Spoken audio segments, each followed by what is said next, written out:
তেওঁ এজন জনপ্ৰতিনিধি হৈ পেলাই যে এই মুৰ্গী বেপাৰী যিদৰে চাইকেলত মুৰ্গী ওলোমাই লৈ যায় বা বাইকত ওলোমাই লৈ যায়, তেতিয়াহ'লে মুৰ্গী বেপাৰী আৰু তেওঁৰ মাজত কি পাৰ্থক্য থাকিল? তেওঁ জনপ্ৰতিনিধি হোৱা বাদ দি পেলাই তেওঁ মুৰ্গী বেপাৰী হওক, আমি তেওঁক সমৰ্থন কৰিম।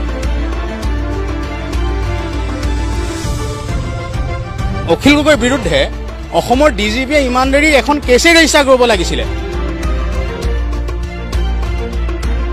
কাৰণ তেওঁ মুৰ্গী খায় বা মুৰ্গী যি কৰে আমি চাবলৈ নাযাওঁ, কিন্তু এজন জনপ্ৰতিনিধি তেওঁ ৰাজহুৱাভাৱে তেওঁৰ কি সাম্যক এইখিনি জ্ঞান নাই নেকি যে মই এটা জীৱ এটাক তেনেধৰণে ওলোমাই পেলাই মূল্যবৃদ্ধিৰ নামত প্ৰতিবাদ কৰিবলৈ সেই জীৱটোক হাৰাশাস্তি কৰিম? গতিকে এই কাৰ্যক কেতিয়াও আমি সমৰ্থন নকৰোঁ, সম্পূৰ্ণ ইয়াৰ বিৰোধিতা কৰিছোঁ। ভাৰতৰ সংবিধানে প্ৰত্যেকটো জীৱক ডিগনিটিত জীয়াই থকাৰ সম অধিকাৰ দি থৈছে। প্ৰত্যেকটো জীৱক, অকল মানুহকে জীয়াই থকাৰ অধিকাৰ দিয়া নাই। কালি মই এটা ভিডিঅ' দিছিলোঁ যে নেশ্যনেল হাইৱেত 4 লেনত চেঞ্চৰ লগোৱাৰ কাৰণে, গাড়ীৰ মাইলেজ কমাবৰ কাৰণে নাগৰিকৰ কি সমস্যা হৈছে আৰু নাগৰিকক কেনেকৈ ক্ষীৰতী গাই হিচাপে ব্যৱহাৰ কৰা হৈছে, কেনেকৈ দেউলীয়া চৰকাৰখনে ধাৰ লৈ দেশখন চলাব নোৱাৰি এতিয়া সাধাৰণ নাগৰিকসকল মধ্যবিত্ত ৰাইজৰ ওপৰত মাধমাৰ সোধাই কেনেকৈ আচলতে লুণ্ঠন কৰিছে এই চৰকাৰে, সেই কথাটো কৈছিলোঁ। আৰু কোৱাৰ পিছত শ মানুহে তাত মন্তব্য কৰিছে, হাজাৰ মানুহে তাত লাইক কৰিছে আৰু বহু হাজাৰ মানুহে সেইটো চাইছে, কিন্তু মন্তব্য বহুত কম দিছে। কাৰণ মানুহৰ অন্তৰত এটা ভয় সোমাই আছে যে চৰকাৰক সমালোচনা কৰিলেই চৰকাৰে জেলত দিব। আৰু সেয়ে লিখিছে, কিছুমানেতো বহুত ভাল পাইছে, কিছুমানে কৈছে আপোনাক সমৰ্থন কৰিছোঁ, আপোনাৰ লগত একমত, কিছুমানে কৈছে সঁচা সমালোচনা কৰিলে দেশদ্ৰোহী বুলিব, কিছুমানে কৈছে ইমান সাহস কৰাৰ বাবে আপোনাক ধন্যবাদ, কিছুমানে কৈছে সঁচা কথা কোৱাৰ বাবে আপোনাক ধন্যবাদ। মানে শ মানুহে এইটো কি কৰিছে, সমৰ্থন কৰিছে। এতিয়া মই আজি আৰু এটা এই বিষয়ে আপোনালোকৰ অৱগত নহয়, আপোনালোকে জানে এই বিষয়বিলাক, এই বিষয়টো আপোনালোকৰ আৰু অলপ গভীৰতালৈ চিন্তা কৰিবলৈ দিব বিচাৰিছোঁ। চাওক, পেট্ৰলৰ কিনিবলৈ আমি বজাৰলৈ গৈছোঁ, কিন্তু পেট্ৰল আমি পোৱা নাই, ভেজাল পেট্ৰল পাইছোঁ। আৰু আপুনি যদি পেট্ৰল কিনিবলৈ যায়, তেতিয়াহ'লে এতিয়া পিয়ৰ পেট্ৰলটোৰ দাম কিমান জানেনে? 170 পৰা 180 টকা। এই পিয়ৰ পেট্ৰলটো এতিয়া আপোনাৰ মোক নেবেচে, কিন্তু মই পিয়ৰ পেট্ৰল বুলি কিনি আছোঁ বা মই পিয়ৰ পেট্ৰলৰ দাম দি আছোঁ। আমি ভাবিছোঁ যে পেট্ৰলৰ মূল্য 105 টকা, ঠায়ে 110 টকা। আমি ভাবিছোঁ যে পেট্ৰল কিনিছোঁ, আমাৰ গাড়ীত পেট্ৰল ভৰাইছোঁ। আৰু আপুনি গাড়ীখন যেতিয়া কিনিছে, আপুনি পেট্ৰল গাড়ী কিনি আনিছে, পেট্ৰল ইন্ধনত চলা গাড়ী কিনি আনিছে। আৰু পেট্ৰল ইন্ধনত চলিবলৈ যিটো ইঞ্জিন বনাইছিলে, সেই ইঞ্জিনটোত আপুনি কি ভৰাই আছে? E20 নামৰ এটা ভেজাল ইন্ধন ভৰাই আছে। আৰু যিটো ভেজাল ইন্ধনে আপোনাৰ ইঞ্জিনটো ভেজাল কৰি পেলাইছে। এতিয়া এখন চৰকাৰে, যিখন চৰকাৰে 60 টকা দৰত পেট্ৰল দিম বুলি আহিছিলে, বহুত হোৱা মেহেংগাৰী কিমাৰ আগলিবাৰ কি চৰকাৰ, নাম ল'বলৈ মন নাযায়, সেই চৰকাৰ কিন্তু কি কৰিলে? আজি বিজেপি চৰকাৰে কি কৰিলে? 60 টকা পেট্ৰল দূৰৰ কথা, 80 টকা দূৰৰ কথা, 90 টকা দূৰৰ কথা, গৈ 110 টকা হ'ল। পেট্ৰলৰ নহয়, ইথানলযুক্ত পেট্ৰলৰ। আৰু পিয়ৰ পেট্ৰলটোৰ দাম হৈছে 170 টকা, 180 টকা। অৰ্থাৎ কিছুদিনৰ পিছত চৰকাৰে ক'ব, আপোনালোকৰ গাড়ী যদি ভাল কৰি ৰাখিবলৈ মন আছে, তেতিয়াহ'লে আপোনালোকে পিয়ৰ পেট্ৰল ভৰক 170-80 টকা দি পেলাই। কোনে মানা কৰিছে? আমি ইন্ধন যোগান ধৰিছোঁ, আপোনালোকে লওক। যদি ইথানল ভৰোৱা ইথানল ভৰক। কোনোবাই যেনেকৈ বিনামূলীয়া চাউল খুৱাই বিনামূলীয়া চাউল খাওক, 20 টকীয়া চাউল 30 টকীয়া চাউল খুৱাই 30 টকীয়া চাউল খাওক, 80 টকীয়া খুৱাই 80 টকা খাওক, 120 টকীয়া চাউলো আছে, 120 টকীয়া খুৱাই 120 টকীয়া খাওক। তো যাৰ যিমান সামৰ্থ্য আছে সিমান খাওক, সিমানৰ ব্যৱহাৰ কৰক। এতিয়া মই জানিছিলোঁনে যে পেট্ৰলৰ যিটো পিয়ৰ পেট্ৰল, সেইটো XP 100 নাম দি লৈ তাৰ মূল্য আপোনালোকে নেটত চাৰ্চ কৰি চাবচোন, 170-80 টকা তাৰ মূল্য। তো এনে এটা অৱস্থাত তেতিয়াহ'লে নাগৰিকসকলে কি বিশ্বাসযোগ্যতা, এই চৰকাৰখনৰ ওপৰত কি বিশ্বাস কৰিব?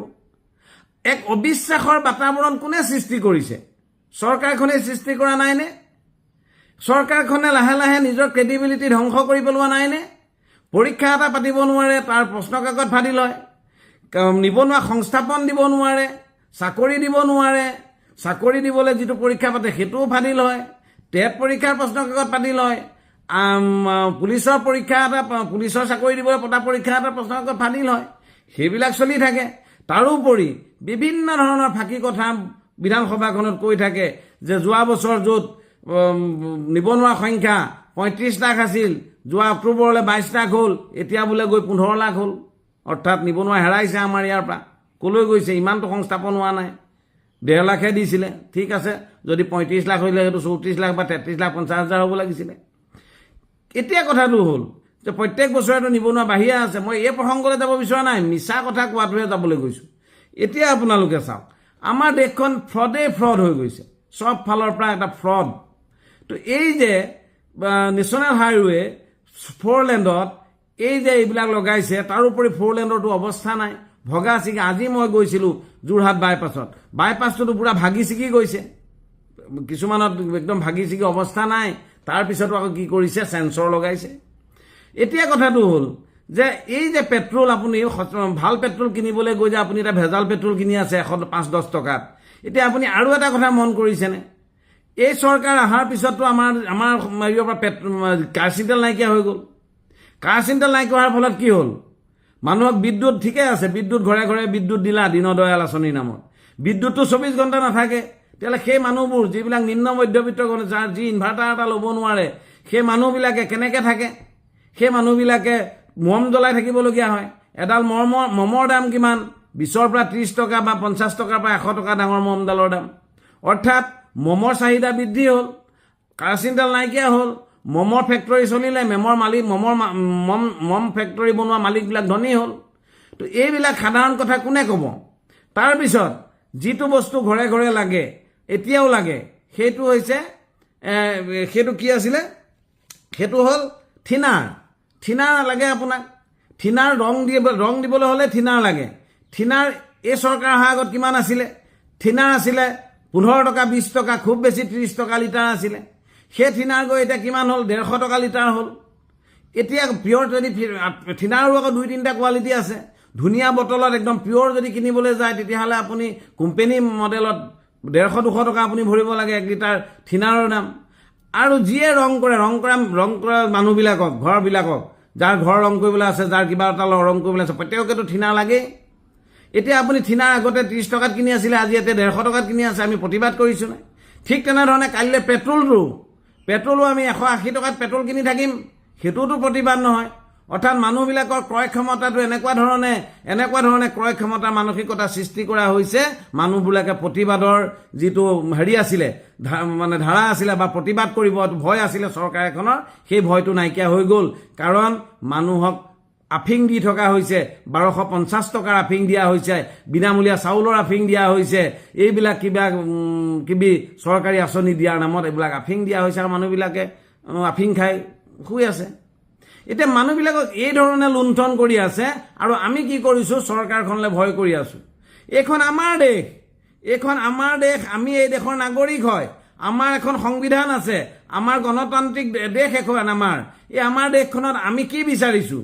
আমি ন্যায় বিচাৰিছোঁ, সততা বিচাৰিছোঁ, আমি কি বিচাৰিছোঁ? শুদ্ধতা বিচাৰিছোঁ। কিন্তু তাত আপুনি ক'তোৱে পাবলৈ নাই। ক'ৰবাত বিনিয়োগ কৰিবলৈ যাওক, তাতো আপুনি বিভিন্ন ধৰণৰ লুণ্ঠনকাৰী বহি আছে। তো বিভিন্ন প্ৰকাৰে আমাক কি কৰি আছে? শোষণ কৰি আছে। তো এতিয়া মই বিশেষকৈ যিটো ইন্ধনৰ কথা, সেই ইন্ধনৰ কথাটোত যি কথাটো হৈছে, এতিয়া সামগ্ৰিকভাৱে আপুনি কি কৰিছে? আপুনি পিয়ৰ ইন্ধন নাপায়, আপুনি ডুপ্লিকেট ইন্ধন ভৰাই আছে। আৰু আটাইতকৈ ডাঙৰ কথাটো এতিয়া বোলে ডিজেলত এটা মিলাৱট কৰিব। ডিজেলত কি মিলাৱট কৰিব? ডিজেলত এটা বস্তু ওলাইছে, সেইটোৰ নাম হৈছে কি? মই আপোনাৰ নামটো মনত নাথাকে এইবিলাক। সেই নামটো হৈছে, ডিজেলত এটা এবিধ বস্তু মিলাব, আইচোবিউটানল, ISOBUTANOL, আইচোবিউটানল। এইটো সেইটো মিলাব বোলে। এতিয়া মিলাই পেলাই ডিজেল বিকিব। অৰ্থাৎ পেট্ৰলৰ গাড়ীবোৰতো ধ্বংস কৰিলে, এতিয়া ডিজেলৰ গাড়ীবিলাকো ধ্বংস কৰিব। আৰু তেওঁলোকৰতো প্ৰব্লেম নাই। যিসকলে মন্ত্ৰী, মুদাগৰ, বিষয়া, IAS অফিচাৰ, DC, SP, তেওঁলোকৰতো প্ৰব্লেম নাই। তেওঁলোকেতো ফ্ৰী পেট্ৰল, একদম পিয়ৰ পেট্ৰল ভৰাব তেওঁলোকৰ গাড়ীত। কি কাৰণে ডুপ্লিকেট বস্তু ভৰাব? তো এতিয়া যেতিয়া ডিজেলত এই বস্তুটো ভৰাই দিব তেতিয়াহ'লে ডিজেল গাড়ীবিলাকো ধ্বংস হৈ যাব। তো আমাক এনেকুৱা ধৰণে কিয় কৰি আছে? এনেকুৱা ধৰণে আমাক কাইলৈ ডিজেলৰ এতিয়া যদি পিয়ৰ পেট্ৰল আমি যিটো ভৰাই আছোঁ 95 ৰুপিজ 96 ৰুপিজ, সেইটো গৈ পেলাই হ'বগৈ 160 টকা। পিয়ৰ ডিজেলটো 160 টকা কৰি দিব আৰু আপোনাৰ এইটো নাম এটা কিবা এটা দিব যে বায়ু ডিজেলৰ নামত এইটো দিব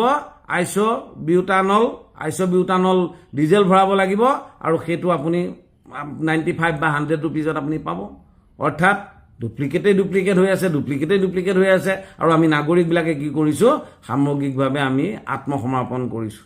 আৰু স্বাভাৱিক কথা, কোনেনো জেল ভাল পায়? কোনেনো আক্ৰমণ ভাল পায়? আজি আচলতে এটা কথা ঠিক, এই কথাখিনি কোৱাৰ পিছত অন্ধভক্তসকল মোৰ ওপৰত জঁপিয়াই পৰিব। আজি আপোনালোকে হিন্দুত্ব ৰক্ষাৰ নামত আপোনালোকে কি কৰিবলৈ গৈছে? আপোনালোকে ৰাম মন্দিৰটো ৰক্ষা কৰিব নোৱাৰিলে। আজি দেখিছোঁ কিবা কৃষ্ণ দ্বাৰকাত নে ক'ত কৃষ্ণ মন্দিৰ এটাত 20 গৰাকী ছোৱালীক ধৰ্ষণ কৰিছে এজন পূজাৰীয়ে। মন্দিৰত সুৰক্ষিত নহয় ছোৱালী, মন্দিৰত সুৰক্ষিত নহয় আপোনাৰ কি ধন টকা পইচা, সোণ, মন্দিৰৰ সুৰক্ষিত নহয়। তেতিয়াহ'লে আপোনালোকে কাক সুৰক্ষিত কৰিব? আপোনালোকে হিন্দুক সুৰক্ষিত কৰিব পৰা নাই, হিন্দুৰ দেৱতাক সুৰক্ষিত কৰিব পৰা নাই, হিন্দুৰ মন্দিৰক সুৰক্ষিত কৰিব পৰা নাই। আপোনালোকে ভাৰতৰ নাগৰিকক কি সুৰক্ষিত কৰিব? ঠিক আছে, জেলত ভৰাই দিয়ক, জেলতে থাকিম, জেলৰ ভাত খাম, জেলত থাকিম আৰু এইবিলাক জঞ্জাল গাড়ীখনত পেট্ৰল ভৰাবলৈ যাওঁতে মানসিক যন্ত্ৰণা। মই যিটো বস্তু ভৰাইছোঁ এইটোতো মোৰ গাড়ীখন ধ্বংস কৰিবই, ক'ৰ ৰাস্তাত বন্ধ হৈ যাব।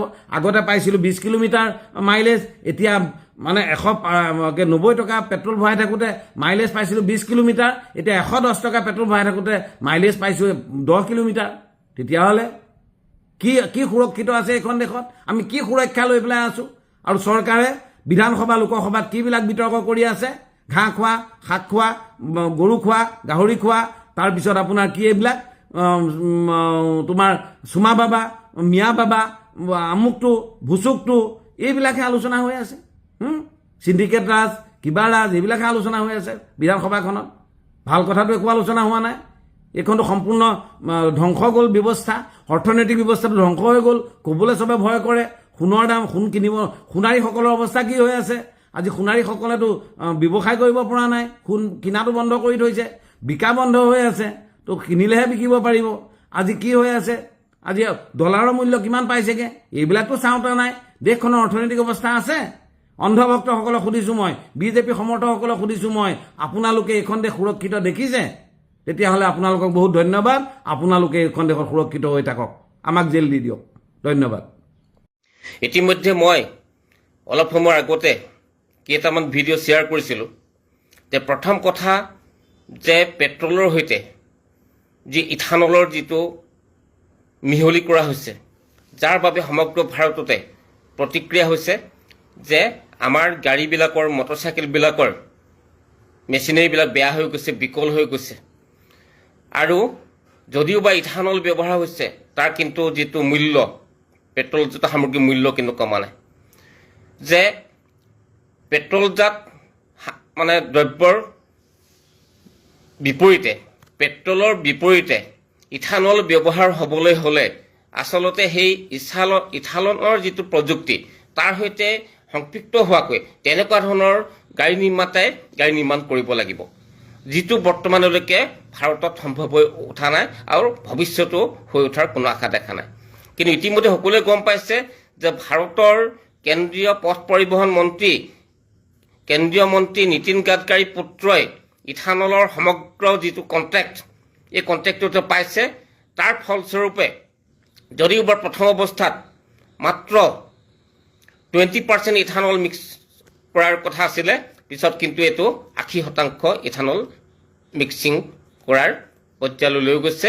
আৰু কি হৈছে যে আমাৰ গাড়ীবিলাক আচলতে আমাৰ দৰে সাধাৰণ যিবিলাক দৰিদ্ৰ নিম্ন মধ্যবিত্তৰ লোকসকলে আমি লোনত এখন গাড়ী লওঁ, বা আপোনালোক বহুতে এখন তেনেকৈ ধৰণে গাড়ী যিসকলে লৈছে, মই ধনীসকলৰ কথা কোৱা নাই। ধনী বুলি কওঁতে ইয়াতে বিশেষকৈ মই কৈছোঁ বিজেপিক কোৱা নাই। কি কাৰণে যে বিজেপি মানুহবিলাক ধনী মানুহ বুলি ক'ব লাগিব, কাৰণ বিজেপি মানুহে ইথানলৰ কোনো প্ৰতিবাদ কৰা নাই। বিজেপি মানুহে কেতিয়াও ৰাম মন্দিৰৰ যি এই 25 কোটি টকা হৰলকি হ'ল তাৰ প্ৰতিবাদ কৰা নাই। আজি বিজেপিয়ে কেতিয়াও বিজেপিৰ যিবিলাক সদস্য তেওঁলোকে নীতিন গাডকাৰীৰ বিৰুদ্ধে মাত মতা নাই। গতিকে মই ক'ব বিচাৰিছোঁ যে যিসকলে সঁচাকৈয়ে ভুক্তভোগী, যিসকলে সঁচাকৈয়ে আজিৰ তাৰিখত দেখিছে যে বিজেপি আমাক টেটু চেপা দি আনিছে, আৰু তাৰ পিছতো আমি কি কৰিছোঁ যে বিজেপি নোহোৱাৰ স্বত্তেও কিন্তু আমি দল সংগঠনৰ নেতাবিলাকে, আমি ভণ্ড, আমি মানুহবিলাকে আমি কি কৰিছোঁ যে চৰকাৰৰ লগত গোপন কামে মিলি আছোঁ। অতি লজ্জিত। মই আজিৰ তাৰিখত বিজেপি এই সদস্যসকলক ক'ব বিচাৰিছোঁ যে আপোনালোক সঁচাকৈ ইমান নিলাজ নে? আপোনালোকে কোনোবাই কিবা এটা যদি বক্তব্য দিয়ে কি কৰে যে আপোনালোকে খুব ট্ৰল কৰে। আজি ৰাম মন্দিৰৰ পৰা যেতিয়া, অযোধ্যাৰ পৰা যেতিয়া ৩৫০০ কোটি টকা হৰলৈ কি হ'ল, আপোনালোকৰ কিন্তু মুখখন বোবা হৈ পৰিলে। আপোনালোক সঁচাকৈ বৰ নিলাজ মানুহ, অতি নিলাজ মানুহ। আপোনালোক সঁচাকৈ অতি নিলাজ মানুহ। লাজ লাগিছেনে ক'ব নোৱাৰোঁ।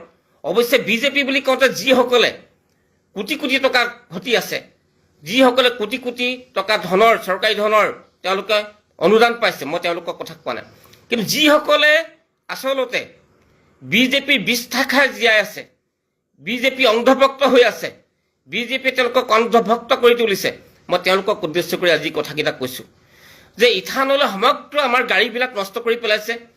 পৃথিৱীৰ কোনো দেশতে এনেকুৱা ধৰণৰ প্ৰযুক্তি এতিয়ালৈকে ওলোৱা নাই য'ত 80%, 80% ইথানল তাতে দি পেট্ৰল চালিত গাড়ীবিলাক চলাব। যে ইথানল চালিত গাড়ী এতিয়ালৈকে ভাৰতত নিৰ্মাণ হোৱা নাই।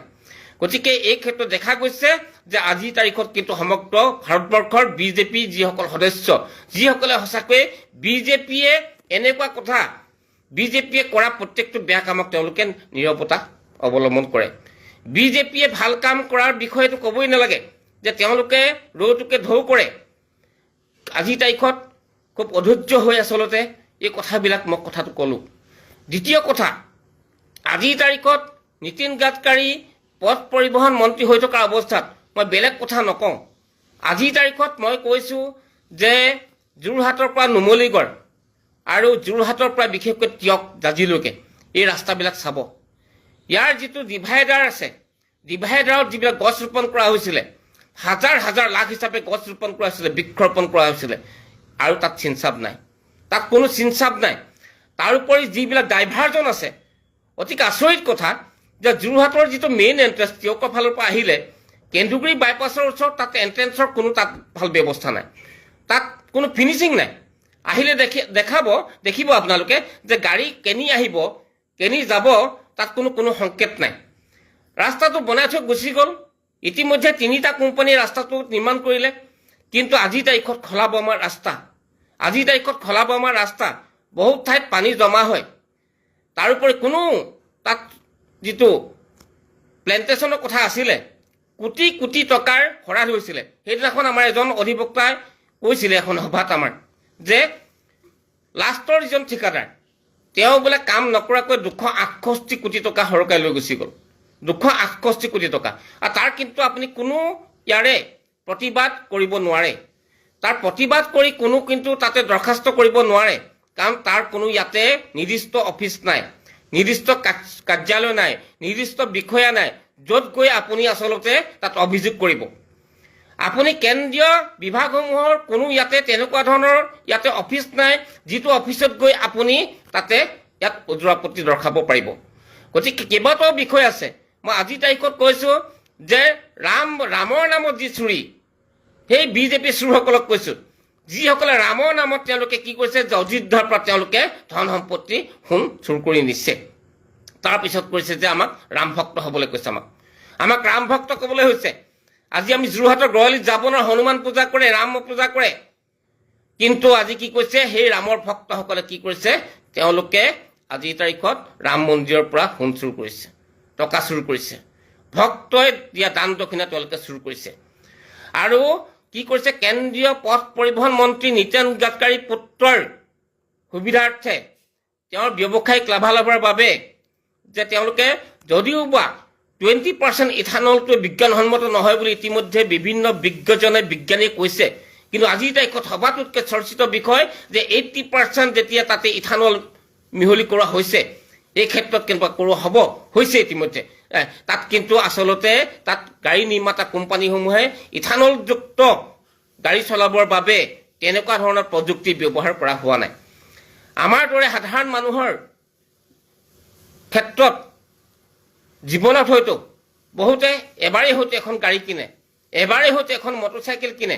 গতিকে আজি অৱস্থাটো বুজি চাওক। নীতিন গাডকাৰী পুতেকৰ প্ৰেমত পৰি নীতিন গাডকাৰী অন্ধ হৈ গ'ল।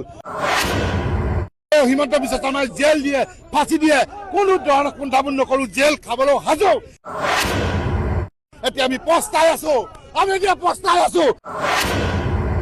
হিমন্ত বিশ্ব শৰ্মাই এনেকুৱা এটা লালসা দি দিলে যে এইবাৰ যদি জিকো তেল দিম, চেনি দিম, দালি দিম, আলু দিম, পিঁয়াজ দিম, চবেই দিয়ে, কিন্তু একোৱে দিব নোৱাৰা হ'ল।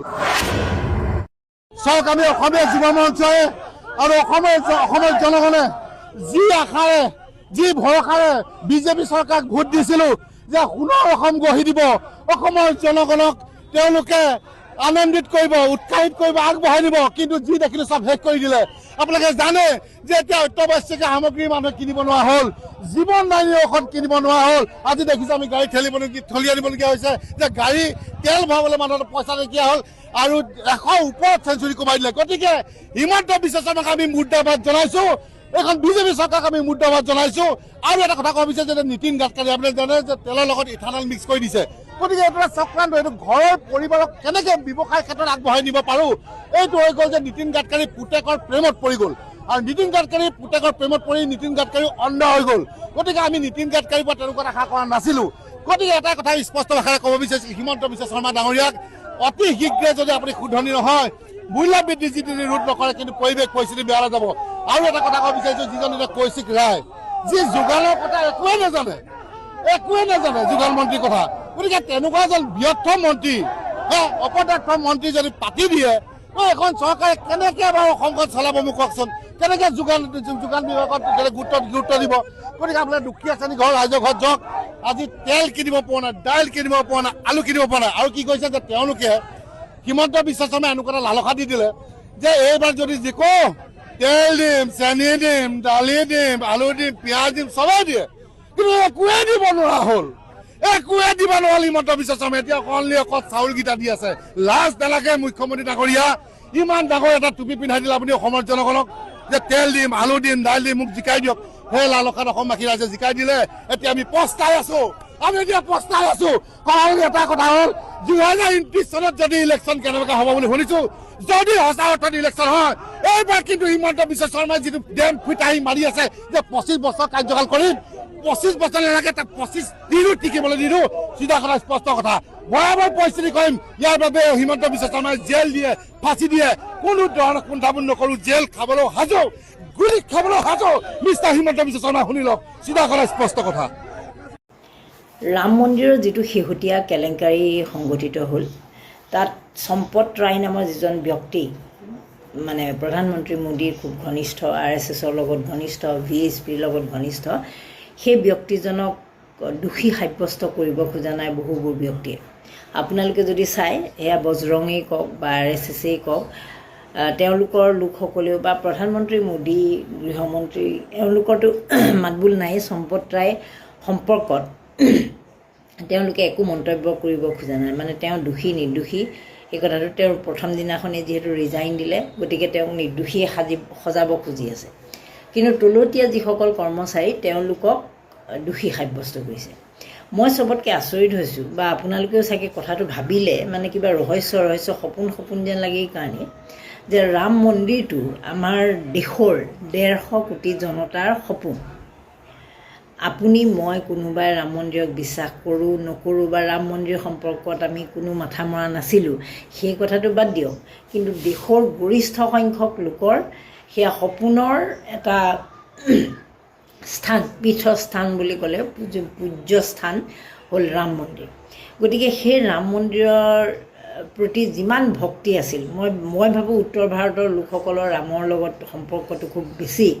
গতিকে তেওঁলোকে সেই আগৰ পৰাই, সেই আদৱানীহঁতৰ দিনৰ পৰাই, যিটো 80 দশকৰ পৰাই যিটো আন্দোলন চলিছিল ৰাম মন্দিৰৰ কাৰণে, সেই আন্দোলনটোৰ লগত উত্তৰ ভাৰতৰ লোকসকল বেছি জড়িত আছিল। তাৰ বিপৰীতে আমাৰ এইফালৰ মানে অসম বা নৰ্থ ইষ্টৰ মানুহৰ ইমান বিষয়টোৰ লগত সেই সময়ত সম্পৰ্ক নাছিল। কাৰণ আমি সেই সময়ত যেতিয়া আদৱানীহঁতে সেই ধৰণৰ ৰথযাত্ৰা কৰিছিল, কিবা কৰিছিল, তেতিয়া আমি ইমান ডাঙৰ নাছিলোঁ বা সেই ধৰণৰ সিদ্ধান্ত ল'ব পৰা বা আদৱানীয়েনো কি কৰিছে কি নকৰিছে, ভাল কৰিছে বেয়া কৰিছে, এই ধৰণৰ কথাবোৰ পাতিব পৰা মানুহ নাছিলোঁ যদিও জ্যেষ্ঠসকলক পতা শুনিছিলোঁ যে সেই বিষয়টো সেইফালেই সীমাবদ্ধ। মানে সোমনাথ মন্দিৰৰ পৰা গুজৰাটৰ পৰা সেইটো উলিয়াইছিল প্ৰচেশ্যনটো, তাৰ ভিতৰতে সীমাবদ্ধ আছিল বিহাৰ, এনেকুৱা ধৰণৰ সেই কথাবোৰেই ইমান জানিছিলোঁ। মই ভাবোঁ আমাৰ জেনেৰেশ্যনৰ মানুহবিলাকে তেনেধৰণেই জানিছিল। তাৰপিছত যেতিয়া মোদী চৰকাৰ আহিল 2014 চনত, তেওঁলোকে যিহেতু ৰাম মন্দিৰকে ইছ্যু হিচাপে ল'লে, গতিকে তেওঁলোকৰ মুখত ৰাম মন্দিৰ শুনোতে যিবোৰ নতুন জেনেৰেশ্যনৰ বিজেপি কৰা মানুহ, BSP কৰা মানুহ, বজৰং কৰা মানুহ, তেওঁলোকে ভাবি ল'লে যে ৰাম মন্দিৰটো এনেকুৱা এটা স্থান যিটো মানে আমাৰ সকলোৰে কাৰণে একেই।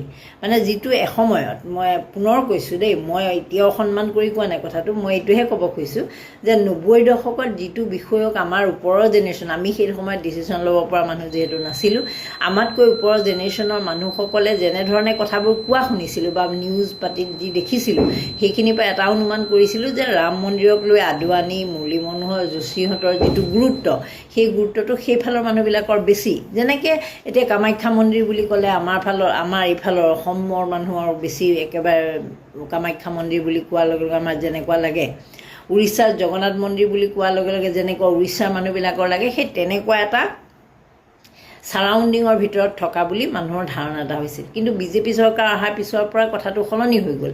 তেওঁলোকে যিটো ৰাম মন্দিৰ ক'বলৈ লাগিল, দেশত যেতিয়া মোদী ঢৌ আছিল, গতিকে মোদীয়ে যিহেতু ৰাম মন্দিৰৰ কথা কয়, ৰাম মন্দিৰৰ কথা মোদীয়ে কোৱাৰ কাৰণে আমি ভাবি ল'লোঁ যে ৰাম মন্দিৰৰ কথা মোদীয়ে যিহেতু কয়, গতিকে আমি মোদীয়ে কোৱা প্ৰতিটো কথাই, যেতিয়া আপুনি কাৰোবাক ভাল পায়, তেওঁ কোৱা প্ৰতিটো কথাই ভাল লগা হয়। গতিকে মোদী চৰকাৰ যেতিয়া আহিল, মোদীয়ে যেতিয়া চবফালে হাৱা মোদীৰ, গতিকে মোদীয়ে যেতিয়া ৰাম মন্দিৰৰ কথা কৈছে, আমাৰ অসমৰ চুকে কোণে জকাই চুকত থকা মানুহে ভাবি ল'লে যে ৰাম মন্দিৰটো আমাৰ কাৰণে একদম এনেকুৱা এটা আপুৰুগীয়া সম্পত্তি, যিটোলৈ আমি যাবই লাগিব বা আমাক যোৱাৰ ব্যৱস্থাও কৰি দিয়া হ'ল বিজেপিৰ ফালৰ পৰা। গতিকে মানুহ গ'ল, মেলিলে, পূজা উপাসনা কৰি আহিলে। ৰাম মন্দিৰলৈ নোযোৱা বুলি ক'লেহে লজ্জাজনক। যেনেকৈ কিছুমান কাম হাৱাৰ লগত কৰি যাব লাগে, নকৰিলে আপুনিয়ে লাজ পাব লাগিব যে আপুনিনো ৰাম মন্দিৰ যোৱা নাই নে। এতিয়া এনেকুৱা ধৰণৰ এটা যিটো সৃষ্টি হৈছে ন, আগতে আমি সৰু থাকোঁতে বা এতিয়াও মই চাওঁ, অম্বুবাচী, কামাখ্যাৰ অম্বুবাচী বুলি কওঁতে আগতে ইমান ফেমাছ নাছিল। সেইদিনাখন মই কামাখ্যাৰ মানুহেও কোৱা শুনিলোঁ যে আগতে অম্বুবাচী বস্তুটো ইমান এটা মানে খৰচী কাৰবাৰো নাছিল বা মানুহে ইমান জনাও নাছিল। তাৰে যিসকল তাৰে পূজাৰী বা এনেকুৱা ধৰণৰ লোকসকলে তাত লগত জড়িত আছিল আৰু যিসকলে ধ্যান কৰা মানুহবোৰহে আহিছিল।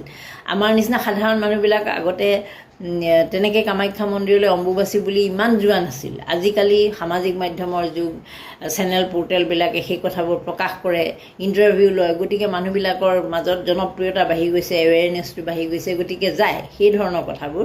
কিন্তু কিছুমান স্থান আমাৰ আগৰ পৰাই খুব পূজনীয় স্থান আছিল। যেনেকৈ মই ইতিমধ্যে ক'লোঁ যে অসমৰ কামাখ্যা মন্দিৰ বুলি ক'লে আমাৰ সকলোৰে মন যায় যে এবাৰ হ'লেও যাবলৈ। উগ্ৰতাৰা মন্দিৰটো আমি নাম শুনিছিলোঁ, কিন্তু কিমান শুনিছিলোঁ মোৰ এতিয়াও সন্দেহ আছে। যেতিয়া আমি হোষ্টেলত আহিছিলোঁ তেতিয়াহে হোষ্টেলৰ ওচৰত থকাৰ কাৰণে উগ্ৰতাৰা মন্দিৰ সেই সময়ত শুনিছিলোঁ। তাৰ পিছৰ পৰা উগ্ৰতাৰা ফেমাছ হৈ পৰিল। যেতিয়া এই দুৰ্গা পূজাৰ বিষয়টো আগৰ পৰাই হৈ আছিল, কিন্তু আগতে ইমান পাব্লিচিটি নাছিল। তাৰপিছত দুৰ্গা পূজাৰ কথাটো আহিল, তেনেকৈ বিল্বেশ্বৰ মন্দিৰৰ কথা আহিল, সেইফালে আপাৰ আছামৰ বুঢ়ী গোসানী থান, সেই থান সেইফালে পাই যায়, গতিকে সকলোৱে জানে।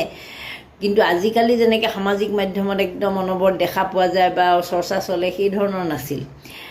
এতিয়া কথাটো হ'ল, মই ক'ব খোজা কথাটো হ'ল যে এই ধৰণৰ চৰ্চাবোৰ, ধৰ্মীয় উপাসনা স্থলক লৈ যিবোৰ চৰ্চা হয় বা এই কেলেংকাৰী হয়, চান্দা বৰঙণি খোৱা কেলেংকাৰী হয়, এই কেলেংকাৰীটো কিন্তু অসমতো আছে।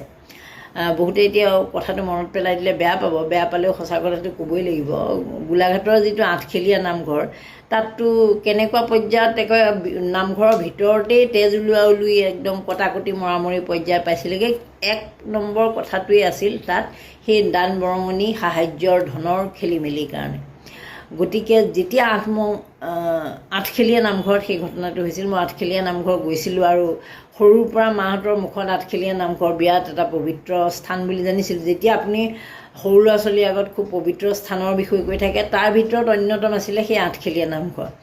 গতিকে আঠখেলীয়া নামঘৰ উজনি অসমত সকলোৱে জানে আৰু খুব পপুলাৰ এটা স্থান। তালৈ গ'লে মনোকামনা পূৰণ হয়, মনোবাঞ্ছা পূৰণ হয় এনেকৈ কয়।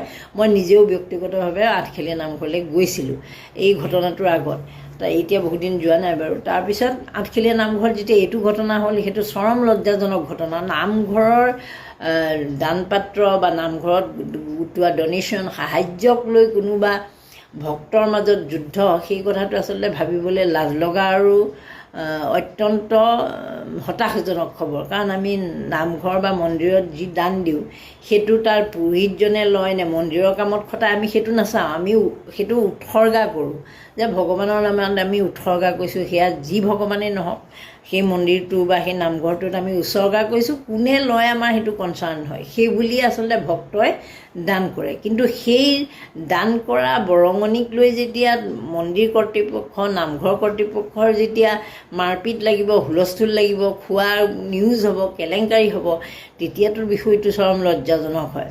সেই আঠখেলীয়া নামঘৰৰ কথাটো অসমত প্ৰথম শুনিছিলোঁ তেনেকৈ। তাৰ আগে পিছে আৰুতো বহুত এতিয়া চলি আছে, আৰু আজিকালিতো নতুন নতুন মন্দিৰ এষ্টাব্লিছ কৰিছে। গতিকে নতুন নতুন মন্দিৰবিলাক যেতিয়া এষ্টাব্লিছ কৰিছে, আৰু বাহিৰৰ আৰ্হিত যিবোৰ মন্দিৰ এষ্টাব্লিছ কৰিছে বেছিভাগতেই বোলে তেনেকুৱা হয়। এইবোৰ আমি নাজানো, আমি ভিতৰুৱা কথা ইমান নাজানো, কিন্তু শুনা কথা যে তেনেকুৱা ধৰণৰ ঘটনাবোৰ ঘটে আৰু চলে। এতিয়া কথা হ'ল ৰাম মন্দিৰৰ ঘটনাটো তেনেধৰণে চলি আছে। আৰু মই আশ্চৰ্যজনক কথাটো পাইছোঁ, মই বুলি নহয় আপোনালোকেও চাগে আচৰিত হৈছে, যিজন প্ৰধানমন্ত্ৰী মোদী ইমান ভক্ত, ৰাম ভক্ত বুলি ক'লে তেওঁ কেনেকুৱা ধৰণৰ এটা পৰিৱেশ কৰিছিল আপোনালোকে ভাবকচোন। এই ভূমি পূজনতেই হওক, তাৰপিছত প্ৰাণ প্ৰতিষ্ঠাৰ আগত কেনেকৈ তেওঁ গৈ পেলাই সেই ক'ৰবাত যে আছিলগৈ, নিজেই যে চফা তফা কৰি এনেকুৱা ধৰণৰ কিছুমান ভিডিঅ' দিছিল। 3 দিন যে তেওঁ নোখোৱাকৈ আছিল, এনেকুৱা তেনেকুৱা বহুত কৰিছিল ন নিয়ম নীতি। তাৰমানে সেয়া ভক্তিভাৱে কৰা বুলি আমি ভাবিছিলোঁ। কিন্তু পিছত এতিয়া এই মুহূৰ্তত যেতিয়া এই ঘটনাটো ঘটিল, ৰাম মন্দিৰৰ কেলেংকাৰী ঘটনাটো আজি এটা মাহ সম্পূৰ্ণ পাৰ হৈ গ'ল, এতিয়াও যেতিয়া মোদীৰ মাত নাই, আৰু তেওঁ যেতিয়া বিদেশ ভ্ৰমণ কৰি ফুৰিছে, ক'ৰবাত ইণ্ডোনেছিয়া গৈছে, ক'ৰবাত গৈছে, এইবিলাকৰ পৰা এটা কথা স্পষ্ট হৈ পৰিছে যে মোদীয়ে আচলতে সেই কামটো কিমান আধ্যাত্মিকতাৰে কৰিছিল। সেই কথাটোত আটাইতকৈ ডাঙৰ কুৱেশ্যন মাৰ্ক 100টামান থাকিব লাগে। কাৰণ কিয়, যদি ইমান আধ্যাত্মিকতাৰে কৰিছিল তেনেহ'লে মোদীয়ে মাত মাতিব লাগিছিল, কিন্তু মাত মতা নাই। তেওঁ য'ত প্ৰাণ প্ৰতিষ্ঠা কৰাৰ আগত আপোনালোকে মনত পেলাওক, আপোনালোকে এতিয়াও ভিডিঅ' খুচৰি চাব, কিবা কুঁৱা এটাৰ পাৰত চফা কৰা, ক'ৰবা আশ্ৰম এখনত গৈ আছিল, 3-4 দিন কাকো নমতাকৈ আছিল, এনেকুৱা ধৰণৰ এটা সৃষ্টি কৰা হৈছিল। আৰু মোদীৰ আটাইতকৈ ভাল কথাটো হ'ল তেওঁৰ যিটো PR মেনেজমেণ্ট, তেওঁৰ যিটো মানে দেখুৱাবলৈ যিটো টীম এটা ৰাখিছে নহয়, সেই টীমটোৱে তেওঁক এটা দেৱতাৰ শাৰীলৈ লৈ গৈছে। কিন্তু এটা সময়লৈকেহে দেৱতা কৰি ৰাখিব পাৰে দেই। সামাজিক মাধ্যমত বা যিবোৰ মানুহে খুব পপুলাৰিটি বিচাৰে ন, অদ্ভুত অদ্ভুত কামবোৰ কৰি, কোনোবাই নখ ৰাখি দীঘলকৈ কৰে, কোনোবাই জোখতকৈ বেছি পাব্লিচিটি বিচাৰি অদ্ভুত অদ্ভুত কামবোৰ কৰি পেলাই যিসকলে পাব্লিচিটি বিচাৰি থাকে, তাৰ ভিতৰত মোদী অন্যতম। আৰু মোদীৰ দিনৰ পৰাই সেই কথাটো হৈছে। তেনেকুৱা মানুহবিলাকৰ নহয় মুখাবোৰ খোল খাই যায় এটা সময়ত, কিন্তু মুখা খোল খাবই। যেতিয়া জোখতকৈ too much everything is dangerous বুলি কয় নহয়, সেই ডেঞ্জাৰাছ হৈ যায়। মোদীৰ ক্ষেত্ৰতো সেই একে হ'ল। আপোনালোকে মনত পেলাওক, 14 চনৰ পৰা মোদীৰ যিবোৰ এক্টিভিটিজ, ক'ৰবাত যদি শিল এটাত গৈ পেলাই তপস্যা কৰিছে, ইমান দিনৰ কাৰণে তপস্যা কৰিছে, এই গংগাত বোলে বুৰে মাৰিছে, এই বোলে আমুখে কৰিছে, গোটেইবিলাক লাইভ ভিজুৱেলছ আছে আমাৰ ওচৰত। তাৰ আগতে প্ৰধানমন্ত্ৰী নাছিল জানো, বা মোদী নাই যেনিবা, মোদী নহয়, বেলেগবোৰোতো মন্ত্ৰী আছিল, তেওঁলোকৰোতো কাণ্ড কাৰখানা তেনেকুৱা আমি ভিজুৱেলাইজ হোৱা দেখিব লাগিছিল, কিন্তু নাই। আমি বেলেগক দেখা নাই, কেৱল প্ৰধানমন্ত্ৰী মোদী। আনকি তেওঁৰ ঘনিষ্ঠ অমিত শ্বাহকো আপোনালোকে নেদেখে। তেওঁ বিশ্বৰ বিভিন্ন প্ৰান্তলৈ যেতিয়া যায়, তেতিয়া আপুনি একদম ফ্লাইটখনৰ পৰা নমাৰ পৰা কেনেকৈ আদৰিলে, সাদৰিলে, কেনেকৈ নিলে, কেনেকৈ তেওঁক আদৰণি জনালে, ক'ত নাচিলে, ক'ত গালে, ক'ত চকলেট দিলে, এই সকলোবোৰ ৰাজহুৱা হয়। আজি অকণমান আগতে চালোঁ অষ্ট্ৰেলিয়াত এখন তেওঁ কিবা সভাই কৰিছে নে কি কৰিছে নাজানো, একদম জনতাৰ মানে উল্লাস। সেই যে জনতাবোৰ, সেইবোৰ অষ্ট্ৰেলিয়ান মানুহটো নহয়, সেই মানুহবোৰ হ'ল ভাৰতীয় মানুহ। যেতিয়া আগতে জুবিন গাৰ্গ যেতিয়া বেলেগলৈ গৈছিল, বেলেগ দেশলৈ যেতিয়া গৈছিল, তেতিয়া অসমীয়া মানুহবিলাকে কেনেকুৱা কৰিছিল জুবিন গাৰ্গক লগ পায়। কিন্তু তাত জুবিন গাৰ্গক লগ পাবলৈ, যদিও তেওঁ মৃত, তেওঁৰ প্ৰতি সন্মান জনাই মই কওঁ, তাত একদম বেলেগ দেশৰ মানুহ বহুত হাজাৰ হাজাৰ গোট খোৱা নাছিল।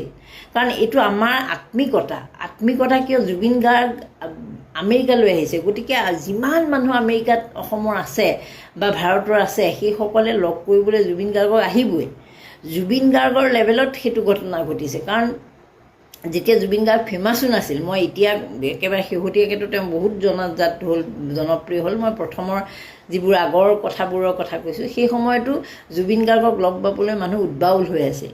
তেনেধৰণে ভাৰতৰ পৰা বেলেগ গায়কসকলো যেতিয়া যায়, তেনেধৰণে উদ্বাউল হৈ থাকে মানুহবোৰ।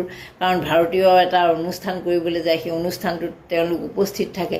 আৰু তাতে প্ৰধানমন্ত্ৰী মোদী যাব, জুবিন গাৰ্গহঁত বা এনেকুৱা তনু নিগম এইবোৰ মানুহ যাওঁতে ইমান পাব্লিচিটি লৈ নাযায়। জাষ্ট ফেচবুকত আপডেট এটা দিয়ে বা তাতে এটা স্থানীয় লেভেলত প্ৰগ্ৰেমটোৰ কথা গম পায়, কিন্তু সমগ্ৰ দেশখনততো গম নাপায় তেনেকৈ। কিন্তু প্ৰধানমন্ত্ৰী মোদী যোৱাৰ লগে লগে গোটেই সমগ্ৰ দেশখনৰ মানুহে গম পায়। অষ্ট্ৰেলিয়াত আজি যিমান ভাৰতীয় আছে সকলোৱে সেই অনুষ্ঠানটোলৈ আহিছে। গতিকে অনুষ্ঠানটোলৈ অহাৰ লগে লগে অষ্ট্ৰেলিয়াত কিমান হাজাৰ হাজাৰ ভাৰতীয় আছে, সেই এটা গেলাৰী সম্পূৰ্ণ হোৱাটো বা এখন ষ্টেডিয়াম ভৰ্তি হোৱাটো কোনো ডাঙৰ কথা নহয়। কিন্তু সেইবিলাক বিষয় আমাৰ আগত দেখুৱাই থকা হয়। আপোনালোকে চাওক, ইণ্ডোনেছিয়া জাকাৰ্টাত গ'ল, সেয়া দেখালে, অষ্ট্ৰেলিয়াত গ'ল, সেয়া দেখালে। যিমানকেইখন দেশত গৈছে, যিমানকেইখন আজিলৈকে 100মান দেশ ভ্ৰমণ কৰিছে, গোটেইকেইখনত মোদীক একদম অদ্ভুত আদৰণি। আমাৰ এনেকুৱা লাগিছে যে সমগ্ৰ বিশ্বত মোদীক এনেধৰণেই আদৰি লয়। কিন্তু এই যে কথাবোৰ যে হৈছে, এই যে আদৰণি যে হৈছে, প্ৰধানমন্ত্ৰী মোদী যেতিয়া অসমলৈ আহে, আপুনি মই কিমানে গৈছোঁ মোদীক আদৰিবলৈ, আমি কিমানে মোদীৰ সভালৈ গৈছোঁ। তাত বিজেপিৰ মানুহবিলাকে এৰেঞ্জ কৰে, বিজেপিৰ মানুহৰ ফালৰ পৰা আহে বা হিতাধিকাৰীসকলক অনা হয়, তেনেধৰণে মানুহবোৰ গোটোৱা হয়। কিন্তু আপুনি মই আমি কিমানবোৰ মানুহ সাধাৰণ দৰ্শক হিচাপে মোদীক চাবলৈ গৈছোঁ। মোদী বুলি মই কোৱা নাই, মই যিকোনো তেনেকুৱা ৰাজনৈতিক নেতাৰ কথাই কৈছোঁ, যাৰ প্ৰয়োজন নাই সি যোৱা নাই। গতিকে কথাবোৰ তেনেকুৱা। এতিয়া মই এই কথাটো এইকাৰণেই ক'লোঁ যে প্ৰধানমন্ত্ৰী মোদীক এনেধৰণে PR মেনেজমেণ্ট কৰে যে তেওঁক সমগ্ৰ বিশ্বত আদৰি লোৱা, সমগ্ৰ বিশ্বই তেওঁক একচেপ্ট কৰা, সমগ্ৰ বিশ্বৰ বিভিন্ন দেশে তেওঁক দেশৰ সৰ্বোচ্চ সন্মান দিয়া, এই ধৰণৰ কথাবোৰ প্ৰকাশ কৰিব বিচাৰে। আৰু প্ৰকাশ তেওঁলোকে কৰে আৰু সেই এৱাৰ্ডৰ ব্যৱস্থাটো কৰা হয়। যেতিয়া কৰা হয়, তেতিয়া আপুনি ভাৰতত যিমান প্ৰতিবাদ হওক মোদীৰ বিৰুদ্ধে, সেই বিষয়টো তল পৰি যায়। এতিয়া আপোনালোকে চাওক, শেহতীয়াকৈ এই এমাহৰ ভিতৰত মোদীয়ে 6খন দেশ ভ্ৰমণ কৰিলে। 6খন দেশ ভ্ৰমণ কৰাৰ সময়ত এই যে ঘটনাটো, ৰাম মন্দিৰৰ ঘটনাটো কিন্তু চলি আছে। নীটৰ পৰীক্ষাৰ কেলেংকাৰী, যিটো 22 লাখ ল'ৰা ছোৱালী জীৱনৰ লগত জড়িত বিষয়টো কিন্তু চৰ্চা চলি আছে, প্ৰতিবাদ চলি আছে। সেইটো 2 মাহ হৈ গ'ল। সেই 2 মাহত মই ক'লোঁ 6খন দেশ ভ্ৰমণ কৰিলে, এইফালে ৰাম মন্দিৰৰ ঘটনাটো সেয়া হ'ল। কিন্তু এতিয়ালৈকে মোদীয়ে এটা মাত মতা নাই। সমগ্ৰ দেশত এতিয়া কক্ৰোচ পাৰ্টীয়ে প্ৰতিবাদ কৰিছে, NSUই প্ৰতিবাদ কৰিছে, বিৰোধী দলবিলাকে প্ৰতিবাদ কৰিছে। ৰাম মন্দিৰৰ এই দান বৰঙণি খোৱা কথাটোৱে বিজেপিৰ মানুহক অসন্তুষ্ট কৰিছে, শংকৰাচাৰ্যসকলক অসন্তুষ্ট কৰিছে, বিভিন্ন ধৰ্মগুৰুক অসন্তুষ্ট কৰিছে। ইমানবোৰ হোৱাৰ পাছতো কিন্তু এতিয়া গদি মিডিয়াত দেখাই থকা হৈছে যে জাকাৰ্টাত ইমান হাজাৰ মানুহে তেওঁক আদৰিছে, এনেকৈ নাচি দেখাইছে, তেনেকৈ নাচি দেখাইছে, কোনোবাই গালতহে টিপিছে, কাৰোবাৰ গালতহে টিপিছে, এনেকুৱা। আজি অষ্ট্ৰেলিয়াত সেয়া আৰু কলৈ যায়, চবতে সেইবোৰ দেখুওৱা হৈছে। এইবোৰ হ'ল এক প্ৰকাৰ ইছ্যু ডাইভাৰ্টৰ আহিলা।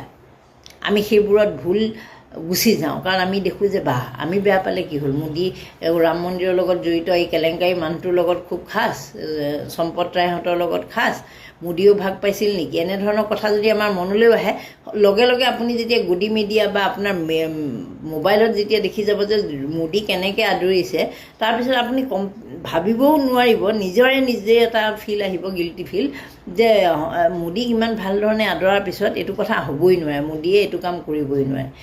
আপুনি মই যিসকলে চিন্তা কৰিব পাৰোঁ, বুজি পাওঁ অকণমান হ'লেও পলিটিক্সটো, সেই মানুহে বাৰু কিবা এটা বুজি পাওঁ। কিন্তু যিসকলে সহজভাৱে কথাটো লয়, সেইসকল মানুহৰ কাৰণে যিমানেই যি নহওক, মোদী এতিয়াও বিশ্বগুৰু শাৰীতে থাকিব। কাৰণ বিশ্বগুৰু বনাব লাগিব। বিশ্বগুৰু বনালে অষ্ট্ৰেলিয়াত তেওঁক আদৰিছে, ইণ্ডোনেছিয়াত আদৰিছে, চেচেলছত আদৰিছে, আমেৰিকাত আদৰিছে, আমুকত আদৰিছে, তামুকত আদৰিছে, সন্মান পাইছে, এই ধৰণৰ কথাবোৰ ক'লেহে আপোনালোকে গুৰুত্ব দিব যে মোদী সঁচাকৈ বিশ্বগুৰু। আৰু সেই বিশ্বগুৰুৰ নেতৃত্বতেই বুলি কৈছোঁ, কাৰণ চম্পতলাল তেওঁ একেবাৰে ৰাইট হেণ্ড।